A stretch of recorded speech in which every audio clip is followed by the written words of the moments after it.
ആരെങ്കിലും തൊട്ട് അവന്റെ കഴുത്തെറിഞ്ഞു വേണം. ഒറ്റക്കാരാ പട്ടികളെ, അവനോടൊപ്പം ചാവാൻ ഞങ്ങൾ 5-6 പേരും. പട്ടി നിന്റെ അപ്പന്റെ കരപ്പട്ടി കച്ചവടം.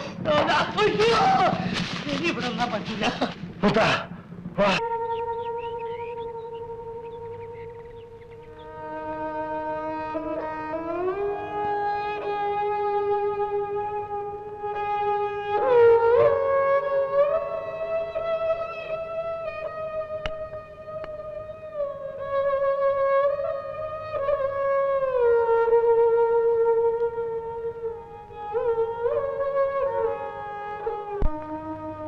എന്താ രണ്ടുപേരും ഒന്നും മിണ്ടാത്തത്? നിന്നോടാ ചോദിച്ചത്, നിനക്കൊന്നും പറയാനില്ലേ? അപ്പൻ എല്ലാം അറിഞ്ഞില്ലേ? അറിഞ്ഞു.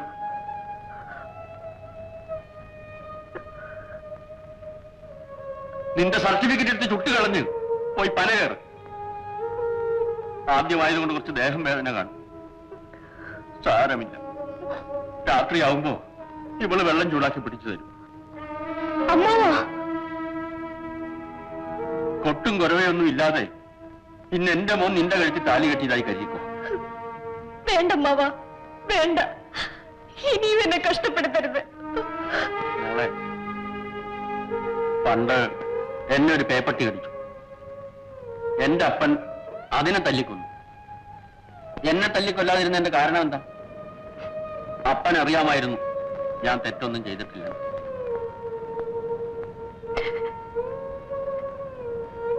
ഇന്ന് നീ ആറ്റിപ്പോയി കുളിക്കണ്ട, മേശമണി വെള്ളം കോരിത്തരും.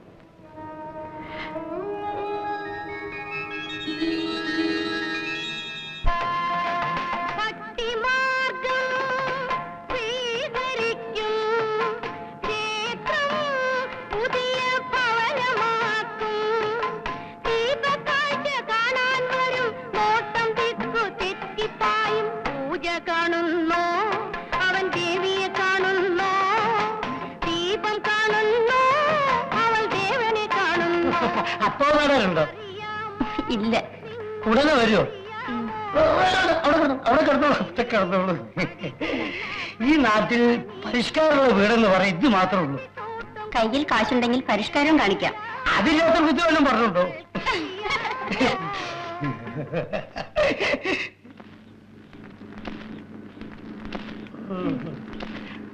ആ മുത്തം കാരണം നമ്മുടെ ആൾക്കാർക്ക് ഈ നാട്ടിൽ ജീവിക്കാൻ വയ്യാണ്ടായി.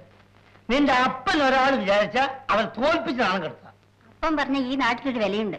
ആ വിലയുണ്ട്. ആ വില ഉപയോഗിക്കണമെന്ന് പറയാനാണ് ഞാനിങ്ങോട്ട് വന്നത്.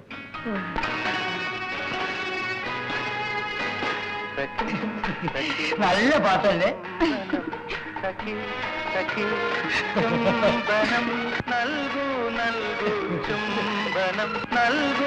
ചിലപ്പോ അങ്ങനൊരു കുഴപ്പമുണ്ട്. വേണ്ട വേണ്ട, ആ കുഴപ്പം എനിക്ക് ഇഷ്ടമാണ്. അങ്ങനെ തന്നെ ഇരിക്കട്ടെ.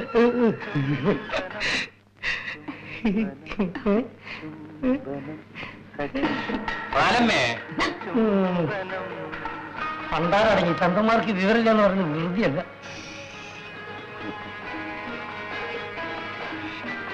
എന്താ പാലയ്യ വിശേഷം? ആ മുത്തിനെ നമുക്കൊന്ന് ശരിപ്പെടുത്തണം. അതിനെപ്പറ്റി ആലോചിക്കാനാണ് ഞാൻ വന്നത്. ശരിയാണ്, അവനെ ഇങ്ങനെ വിട്ടാ പറ്റില്ല.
സായിപ്പിന് മുത്തനെ മാത്രമേ അടിക്കാൻ ഉദ്ദേശമുള്ളൂ.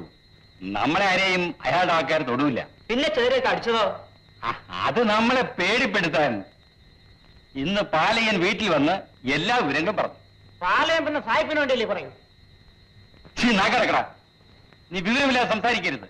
കാര്യം എന്താണെന്ന് അറിയാം. മുത്തൻ മറാമയുടെ തുണിയഴിക്കാൻ നോക്കി. സായിപ്പിന് ദേഷ്യം വരാതിരിക്കൂ. അതാണ് ഞാൻ പറഞ്ഞത്, മുത്തിനോട് നേരിട്ട് ചോദിക്കാമെന്ന്. നമുക്ക് ചോദിക്കാം. ഇന്ന് രാത്രി രണ്ടിലൊന്ന് തീരുമാനിക്കണം. സായിപ്പിന് പണമുള്ള കാര്യം മറക്കരുത്. ഒരു നളിനാക്ഷ ചെറ്റപ്പ് ചത്താൽ 100 പേരെ സായിപ്പിറക്കും. ഒരു കാര്യം ഞാൻ പറഞ്ഞേക്കാം, സായിപ്പിനോട് കളിക്കുന്നത് തീക്കളിയാണ്. എന്നിട്ട് ഇന്നത്തെ അടിയിൽ ആരാ തോറ്റോടിയത്? നളിനാക്ഷ ഓടിയെടുത്ത് പുല്ല് ഉളക്കില്ല. ഇന്ന് ജയിച്ചത് ശരി, നാളെ നിന്റെ വീട്ടിലെ പെണ്ണുങ്ങളെ ചന്തക്കയക്കാമോ?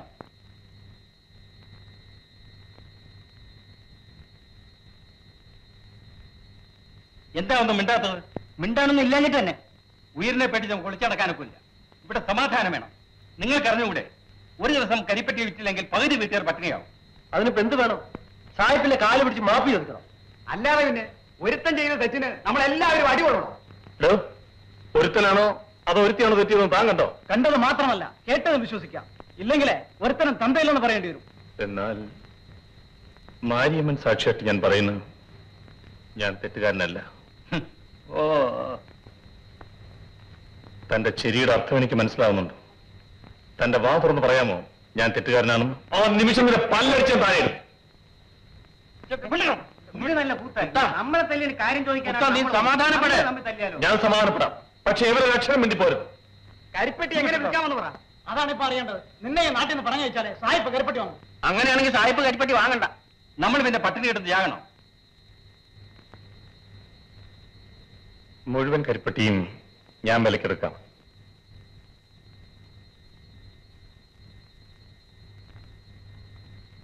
സായിപ്പ് തരുന്നതിനേക്കാൾ കൂടുതൽ വിലയും തരാം.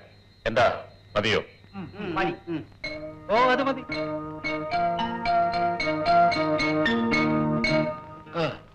ഇനി നിന്റെ പ്രമാണം തരൂ.